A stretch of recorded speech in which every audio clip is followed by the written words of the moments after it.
Assalamualaikum warahmatullahi wabarakatuh. Salam sejahtera buat kita semuanya. Selalu sehat, bahagia, dan sejahtera buat kita semuanya ya. Stay alpha. Oke, pada hari ini saya akan mau share tentang drama kehidupan. Jeng jeng, ya. Oke, teman-teman, kita suka tidak sadar bahwa kita sedang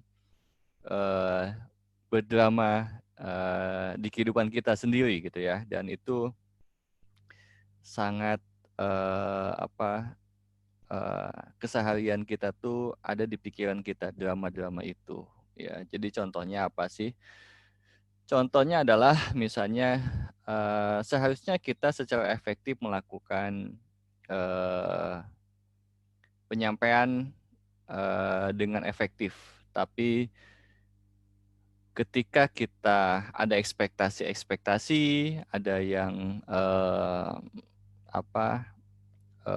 ketidakenakan, ketidaknyamanan, merasa tidak dihargai, merasa menuntut dan lain sebagainya, akhirnya komunikasi efektif itu tidak dilakukan, sehingga bisa akhirnya komunikasinya komunikasi yang destruktif ya. Jadi gambarannya adalah ketika kita melakukan seharusnya 5 gitu ya, tapi kita melakukan 10 gitu ya. Nah, saya mau menyampaikan dan mungkin teman-teman pasti sudah tahu ya, saya hanya sebagai reminder diri saya dan teman-teman semuanya bahwa ketika kita dilahirkan pertama kali kita tidak tahu apa-apa, betul ya? Kita nggak tahu apa-apa sampai akhirnya di umur sekitar 2 tahunan biasanya ya, mulai ada komunikasi mana yang benar, mana yang salah, mana yang baik, mana yang buruk gitu ya, dan lain sebagainya. Sampai akhirnya usia balita terlewati, mulai kematangan berpikir sudah mulai nambah gitu ya di umur 7 tahun sampai 10 tahun nanti menuju remaja dan lain sebagainya. Apa yang terjadi? Apa yang disadari oleh teman-teman di situ? Hidup akhirnya Anda semuanya akhirnya punya standarisasi dalam hidup, ya, punya standarisasi benar salah, punya standarisasi baik buruk, dan di situ muncul ekspektasi, ya, ekspektasi. Nah, apakah kita menyadari bahwa selama kita ketidakbahagiaan kita, ketidaknyamanan kita, ketidakenakan kita itu adalah karena penolakan sesuatu yang kita ekspektasikan gitu ya, yang kita ekspektasikan nggak dapat misalnya ya, akhirnya timbullah drama-drama itu gitu ya. Jadi sesimpel itu sebetulnya ya, cuma karena sesuatu yang berdrama ini banyak sekali yang melakukannya, hampir semua melakukannya termasuk saya gitu ya.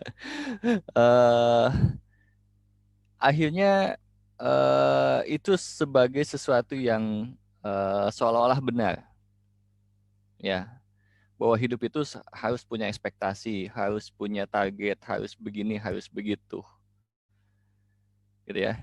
Itu dari mana informasi itu berasal, ya?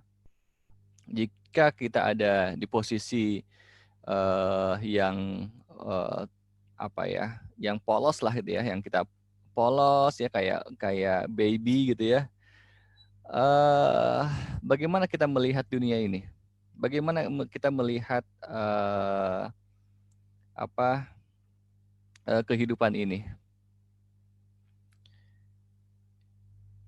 Ketika tidak ada ekspektasi, semuanya berjalan seperti adanya aja, kita jalanin aja, ya. Tapi sekali lagi, ketika kita akhirnya punya konsep-konsep, ya, dan konsep-konsep itu akhirnya muncul ekspektasi, karena kita menginginkan akhirnya ya, hidup dengan penuh keinginan akhirnya menginginkan A, B, C, D, E dan lain sebagainya, ketika dan keinginan-keinginan ini itu berasal dari mana? Berasal dari konsep-konsep yang diintervensikan kepada kita tentang benar dan salah, baik dan buruk dan lain sebagainya, gitu ya. Bukan hanya informasi, ya, bukan hanya kata-kata, bukan hanya konsep yang disampaikan, yang kita terima, tapi adalah kita belajar dari rasa, apa yang kita lihat, apa yang kita dengar, gitu. Misalnya apa? Misalnya kita pernah melihat ada orang yang tidak suka, ya, yang tidak suka dengan karakter seseorang, misalnya bisa aja di rumah, ya, orang tua kita, misalnya orang tua kita menciptakan sebuah eh, apa gestur tubuh, gitu ya, gestur tubuh ketidaksukaan, ya, ketidaknyamanan, ada emosi yang keluar di ketidaknyamanan itu, dan itu terpancarkan, ya, ketidaknyamanan itu terpancarkan, bisa aja mungkin kemarahan, gitu ya, kepada pasangannya, apakah ibunya ke bapaknya, atau bapaknya ke ibunya, misalnya, gitu ya. Ketika kita kecil kita belajar itu, kita juga belajar secara konsep bahwa itu hal yang tidak tidak perlu diterima, itu hal adalah yang perlu ditolak, bahwa hal itu adalah yang perlu diklarifikasikan, yang perlu diprotes dan lain sebagainya, gitu kan. Dan rasanya juga kita menerima itu, ya, rasanya juga kita menerima. Nah, kita belajar dari situ, sehingga kita ketika sudah mulai beranjak matang, gitu ya, di umur 7 tahun, 10 tahun, dan apalagi ketika sudah dewasa, kita juga belajar kalau yang ini tuh nggak enak, yang ini nggak boleh, yang ini nggak tidak nyaman dan lain sebagainya, gitu ya. Akhirnya kita muncullah ekspektasi kenyamanan dengan konsep. Jadi kita sebenarnya sedang hidup dengan konsep, gitu ya. Kita menjadi konsep self, gitu ya, di situ. Bukan sejatinya kita. Nah, ini yang mau saya ingatkan, terutama ke diri saya sendiri, ke teman-teman, bahwa sebenarnya hidup itu mudah, ya. Hanya kita yang harusnya melakukan 5 jadi 10, gitu kan. Terus contohnya ketika anak jatuh misalnya, eh, kan secara kesadaran itu Anda hanya perlu membantu siapa? Anaknya, ya. Tidak perlu berteriak kan, misalnya, gitu ya. Tidak perlu berteriak, tidak perlu drama, gitu kan, yang aduh aduh aduh, gitu ya, misalnya, gitu ya. Nggak perlu begitu juga. Anda hanya langsung samperin, ya, dan tanya misalnya apa yang apa misalnya apa yang sakit, misalnya, gitu ya, gitu, mana, gitu kan, mama obatin atau bapak bantu dan lain sebagainya, gitu kan. Terus kita efektifnya adalah bisa memotivasi dia oke, lain kali misalnya lebih waspada, ya, gitu kan, lain kali hati-hati, gitu kan, it's okay, ya, it's okay, misalnya jatuh tuh biasa, yang penting kamu waspada, gitu kan, misalnya kayak gitu. Tapi apa yang terjadi biasanya? Nggak gitu ya. Drama dulu ya. Kayaknya nggak rame kalau nggak drama tuh, gitu. Nggak seru. Karena kenapa? Karena orang lain sebagai ibu atau sebagai bapak melakukan itu juga, gitu. Ya, melakukan itu juga. Jadi seolah-olah kalau kalau tidak melakukan itu seperti terasingkan, gitu. Ya. Nah, merasa terasingkan ini tidak nyaman, ya, nggak nyaman. Perasaan kayak beda dengan orang lain itu nggak nyaman. Padahal yang melakukan itu semuanya, ya, kebanyakan, gitu ya, itulah orang-orang yang nggak sadar justru. Cuma karena karena banyak, seolah-olah itulah yang patut dilakukan, seolah-olah, gitu kan, kayak gitu. Nah, balik lagi, gitu kan, apa yang perlu dilakukan oleh oleh kita dengan sadar sepenuhnya sebetulnya, kayak gitu, ya. Nah, saya juga ada video, saya share, ya.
Saking dramanya nih.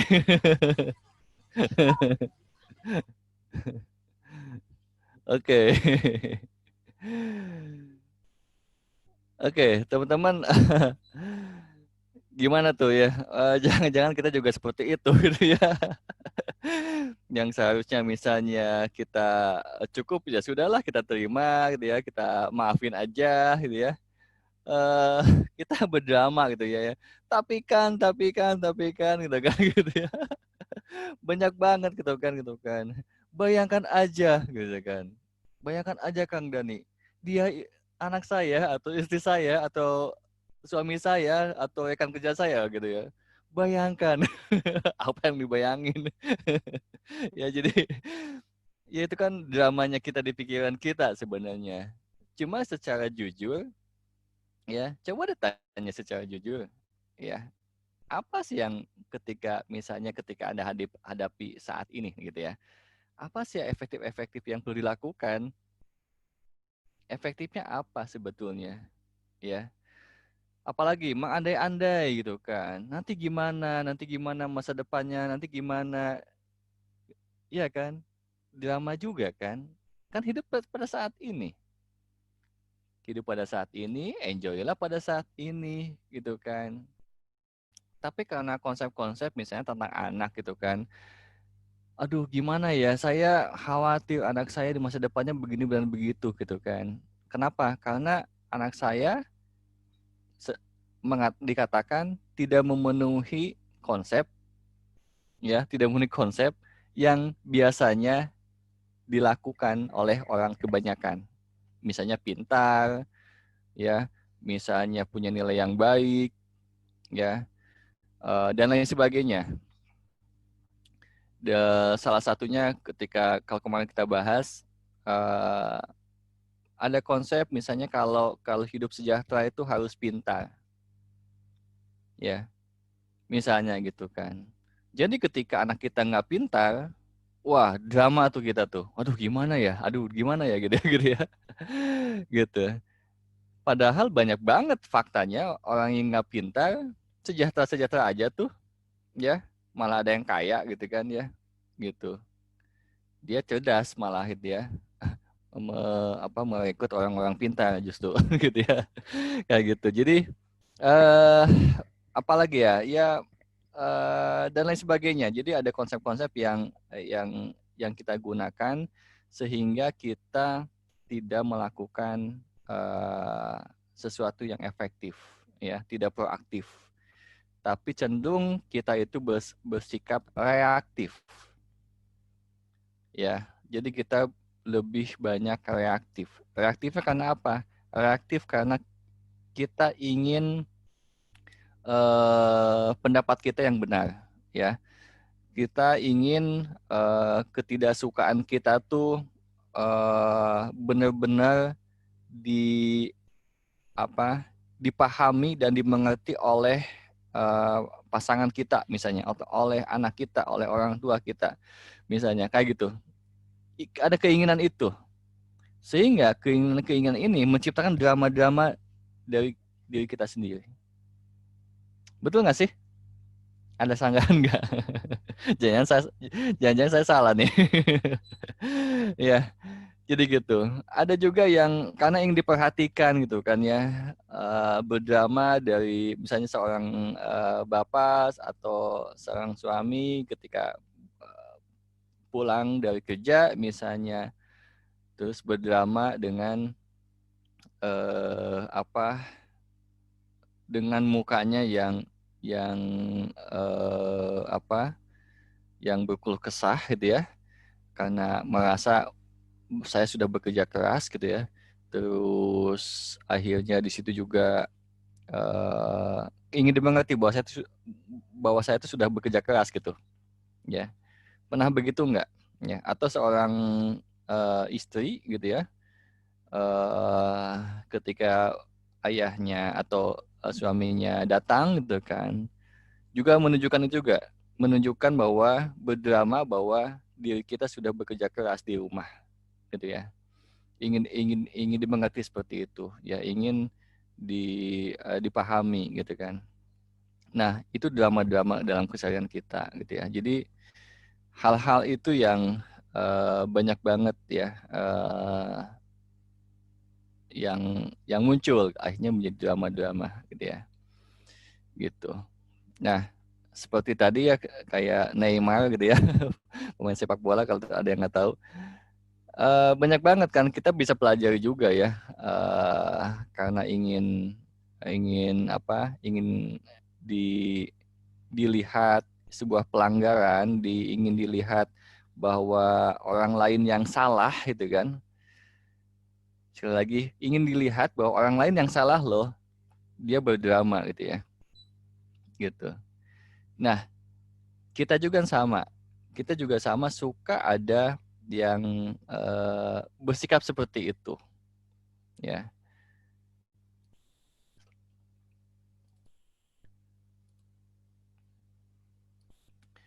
Oke, sorry.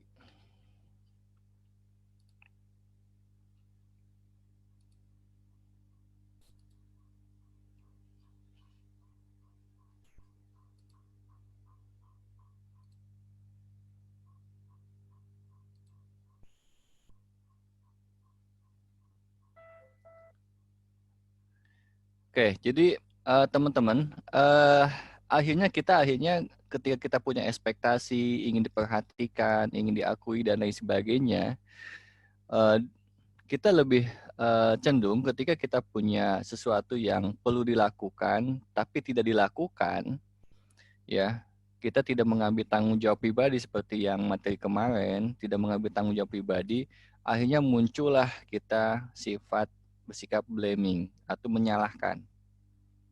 Ya, kita tidak mau eh, apa bertanggung jawab atas diri kita sendiri, atas kehidupan kita sendiri, tapi lebih banyak blaming, lebih menyalahkan karena dia saya jadi seperti ini, misalnya gitu ya. Padahal ketika kita fokus ke diri kita, bertanggung jawab ke diri kita, eh, niscaya kitanya akan berubah kan. Misalnya ketika kita ingin eh, bekerja efektif misalnya, tapi kita menyalahkan lingkungan kerja kita tidak kondusif, ya.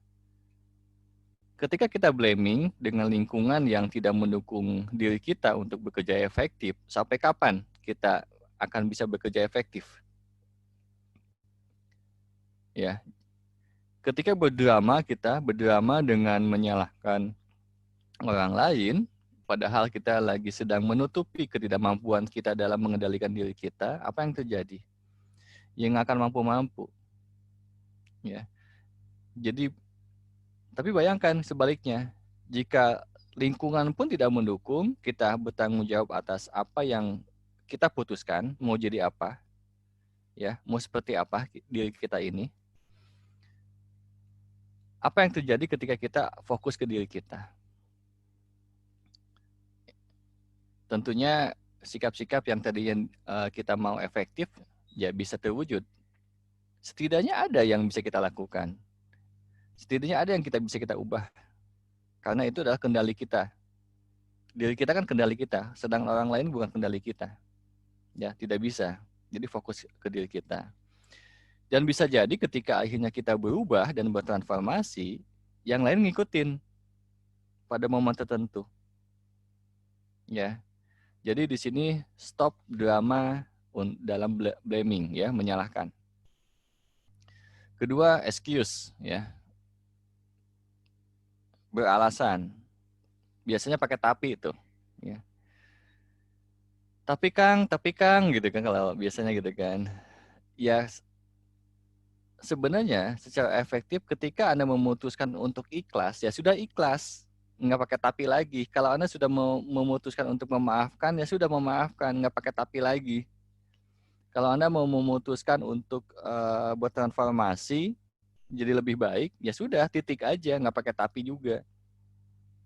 Nggak ada, ya. Karena kata tapi, alasan dan lain sebagainya itu akan membatalkan apa yang Anda inginkan. Jadi stoplah berdrama untuk excuse sebetulnya, ya. Oke, setuju ya? Oke. Justify pembenaran. Nah, pembenaran itu apa yang kita lakukan. Jadi seolah-olah apa yang kita lakukan itu kita benar, yang lain salah. Ya, kita benar, yang lain salah. Pembenaran. Kita berdrama, ya, mereka menciptakan rekaan cerita bahwa kita yang benar, gitu. Saya sebagai victim, yang lain adalah yang membuat saya jadi victim nih, gitu ya. Nah, misalnya saya tuh nggak ngapa-ngapain, saya tuh udah diem aja, saya tuh udah begini, tapi kenapa ya dia tuh begitu terus? Kenapa dia tuh begitu terus, gitu kan? Menutupi apa yang salah pada diri Anda, yang perlu Anda perbaiki. Dan Anda menutupi itu dengan melakukan pembenaran-pembenaran, seolah-olah Anda jadi korban. Stop itu juga, stop jadi drama, stop Anda jadi victim, ya. Stop bersinetron, ya, kayak telenovela gitu ya. Sebagai victim gitu kan ya, ada si orang tua jahat atau keluarga jahat kepada dirinya atau siapapun orang mertuanya yang jahat kepada dia gitu kan. Itu sinetron banget ya. Jadi kalau Anda seperti itu, ya Anda sedang berdrama jadi pemain sinetron gitu ya. Jadi ketika Anda pada posisi apapun itu, ya, pada posisi apapun itu, ambillah tanggung jawab pribadi. Apa yang perlu saya ubah, ya, dan putuskan mau seperti apa saya, ya, apa yang perlu saya terima dan lain sebagainya, ya. Tentunya nanti kita akan sharing ya. Boleh ada sanggahan, mungkin juga saya salah, kita diskusi nanti ya. Keempat ada denial, kita menyangkal gitu kan. Menyangkal. Enggak kok gitu kan. Gitu. Saya nggak ada masalah, dia yang masalah kok gitu kan. Misalnya kayak gitu. Menyangkal gitu kan. Yang terjadi pada diri kita, yang terjadi sebenarnya yang perlu kita ubah, yang perlu kita hentikan misalnya, tapi itu tidak terjadi juga ya, karena kita menyangkal bahwa kita punya andil di situ misalnya. Yang kelima adalah ignorance. Ignorance itu apa ya?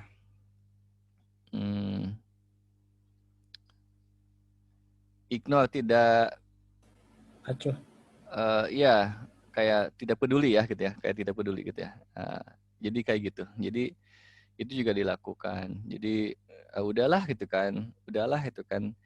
Kalau sudahnya ikhlas sih nggak apa-apa, tapi kan ya sudahnya itu kan sambil dongkol gitu ya. Itu pun salah satu bentuk drama gitu. Ya, dan banyak banget drama-drama yang ini salah satu bentuk dalam perilakunya. Ya, salah satu bentuk perilakunya sebetulnya. Ya. Berarti kan kalau salah satunya berarti kan ada yang banyak yang lainnya. Oke. Nah, ketika kita muncul misalnya dulu kita pernah diajarin bahwa yang bagus tuh begini ya, yang jelek yang begini, yang dihargai itu yang begini, yang tidak yang begini.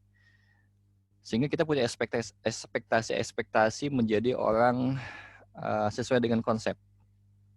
yang mampu diterima oleh banyak orang sesuai dengan konsep. Ketika kita tidak sesuai dengan konsep yang diterima oleh banyak orang, ya, kita cenderung menjadi bukan diri sendiri. Jadi merasa karena selalu bilang kamu tuh harus begini, kamu tuh harus begitu. Ada muncul yang namanya limiting belief. Jadi merasa tidak mampu. Aduh, bisa nggak ya? Bisa nggak ya? Bisa nggak ya apa? Bisa nggak ya mewujudkan apa kemauan mereka gitu sebenarnya. Jadi karena akhirnya ada perasaan itu, aduh nggak mungkin deh, ya. Terus merasa tidak bernilai karena kita juga merasa kita tidak selalu direndahkan misalnya. Selalu direndahkan, tidak didengar, mungkin pendapat kita dulu misalnya ya tidak diterima, sehingga kita merasa tidak bernilai.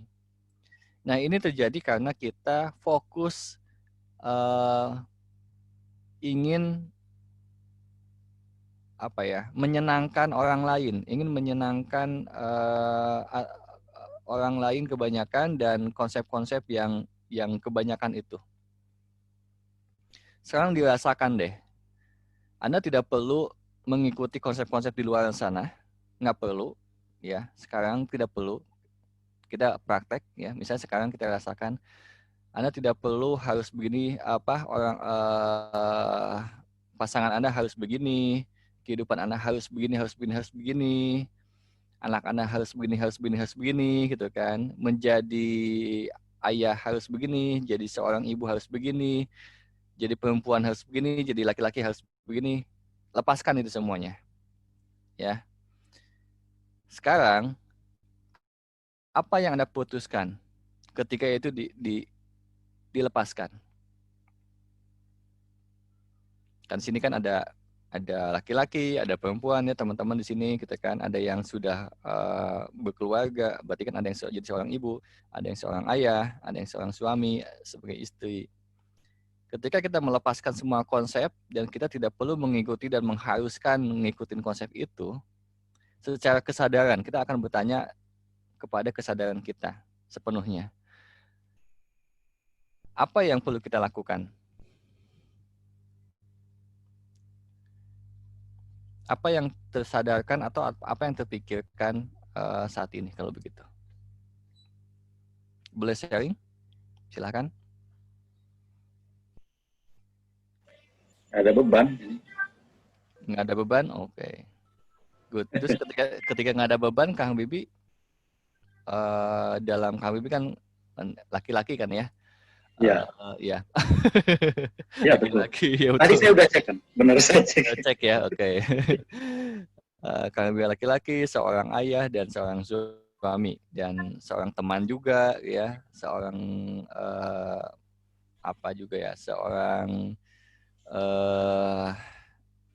anggota keluarga komunitas juga gitu ya. Nah, ketika itu dilepaskan semuanya, ya tidak perlu mengharuskan atau menyenangkan mereka semuanya. Secara kesadaran aja. Kalau sebagai ayah, kesadaran apa yang muncul sekarang?